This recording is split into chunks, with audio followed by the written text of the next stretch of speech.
தினமும் ஒரு தகவல் நிகழ்ச்சியில் நம்ம பார்க்க போகிற தலைப்பு அன்பு. அன்பு அப்படின்னா என்ன அப்படின்னு பார்த்தீங்கன்னா, இப்போ சிரிக்கும்போது முகம் அழகாக இருக்கும், அதே மாதிரி அன்பு காட்டும் போது மனம் அழகாக இருக்கும்.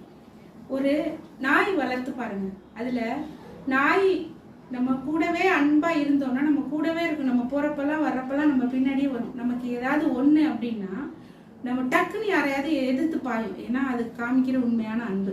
அது மாதிரி கிராமங்களில் மாடு வளர்ப்பாங்க. அந்த மாடு எங்கே விட்டாலும் குடுகுடுன்னு நம்மளை பார்த்தோடி ஓடியாரும். நமக்கு ஏதாவது ஒன்று அப்படின்னா அந்த கண்ணில் தண்ணி வரும். அதே மாதிரி செடி வளர்க்குறோம். செடி வளர்க்குறப்ப அதெல்லாம் அன்பாக பேசி வளர்ந்தோம், கிடுக்கிட்டுன்னு வளர்ந்துடும். இப்போ ஒரு ரோஸ் இருக்குது, அந்த ரோஸை பார்க்குறப்ப நமக்கு என்னவா இருக்கும், பார்க்குறதுக்கு அழகாக இருக்கும். அது மேலே காமிக்கிற உண்மையான அன்பு. எல்லா உயிரினத்திலும் அன்பு காமிக்கணும். அதனால அன்பு ரொம்ப முக்கியம். உலகத்தில் எல்லா இதுலேயுமே எதை வேணாலும் வாங்கிடலாம். ஆனால் உண்மையான அன்பு எங்கே கொடுக்குறோமோ அங்கே தான் கிடைக்கும். ஆனால் அன்பை செலுத்துவோம், அன்பை வெல்லுவோம். நன்றி, வணக்கம்.